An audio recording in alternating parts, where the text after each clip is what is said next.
একখান আখান ভুল এই জঙ্গলে তুলতে মোটকে নিয়ে যাবি আজকে।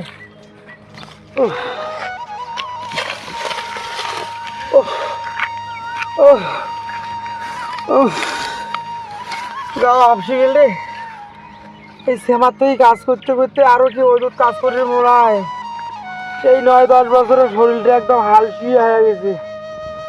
এই জঙ্গল খান কাম করে তুলিন চিনতে আর পাওয়ার লাগছে না। হ্যাঁ ঠিক আছে দাদা, তাহলে রাখলাম। হ্যাঁ কাকু ডিউটিতে যান নাই? হ্যাঁ আরে চাকরি না চলি গেছে ওই ঘোড়ায় ঘাস চারটে তুলে ধরছ, শরীর চলে না ভাইস্তা।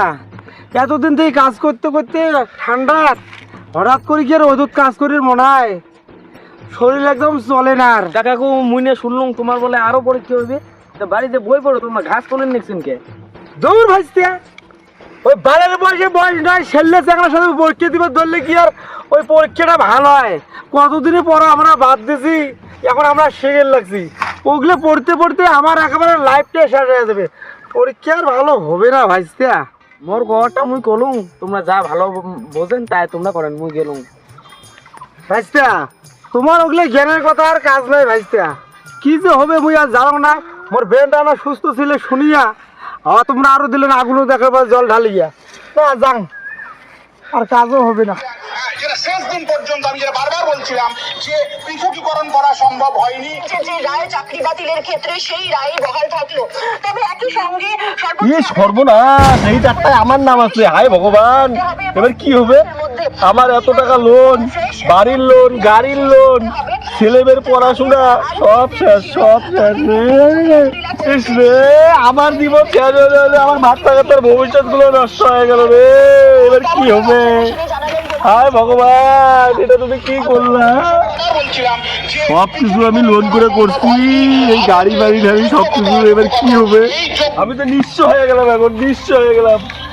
এখন আমি মুখ লজ্জায়, লোক মুখ দেখাবো কি করে লজ্জায়? ভগবান, খবর আর আমি আর দেখবোই না এগুলো খবর।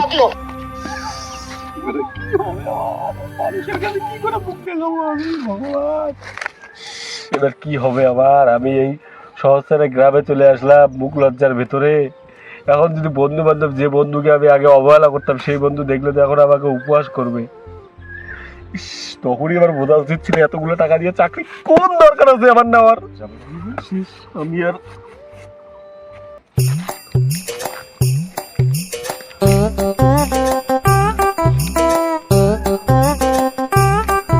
স্যার, হঠাৎ করে টাউন থেকে গ্রামে চলে আসলা তুমি? বন্ধুরে, আমার আর মাস্টার দেখে লজ্জা দিছিল রে বন্ধু। বন্ধুরে, সেদিন তোকে অনেক অনেক কিছু বলছিল বন্ধু, তখন তোকে পাত্তা দেয়নি বন্ধু। আজকে আমার খুব বিপদ বন্ধু, এত টাকা লোন, গাড়ি বাড়ি সব কিছু লোন করা। আমি এখন কি করব? আমার চাকরি চলে গেছে আজকে বন্ধু, তুই একটা উপায় করে দে বন্ধু। সেদিন তোকে আমি বুঝতে পারিনি রে বন্ধু, সেদিন তোকে অবহেলা করছিলাম, আজকে তোর কাছেই আমার আসতে হলো বন্ধু। প্লিজ বন্ধু, আমার একটা উপায় করে দে বন্ধু। সেদিন তোকে আমি বলেছিলাম না এত টাকা ঘুষ দিয়ে চাকরি নেওয়ার দরকার নেই, তারপরেও তুই না বুঝে চাকরিটা নিলি। সেদিন আমি বুঝতে পারি না রে, আমার এত বড় ক্ষতি। আজকে দেখ তো তাহলে কি অবস্থা।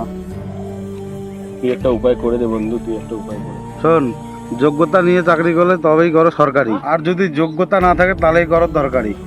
হ্যাঁ বন্ধু, সবই তো বুঝলাম, কিন্তু তরকারিটা কি? আর পাগল বুঝিস নাই, সবজির ব্যবসা, সবজির ব্যবসা, তাতে বেহুজ পরিমাণ টাকা কামাই হয়। বন্ধু রে, ঠিক আছে, হয় চায়ের দোকান করবো, নয় সবজির দোকান করবো, কারণ আমার বাল বাচ্চাকে নিয়ে বাঁচতে হবে তো। ঠিক আছে, কর যে কোনো একটা। ঠিক আছে, যা তাহলে।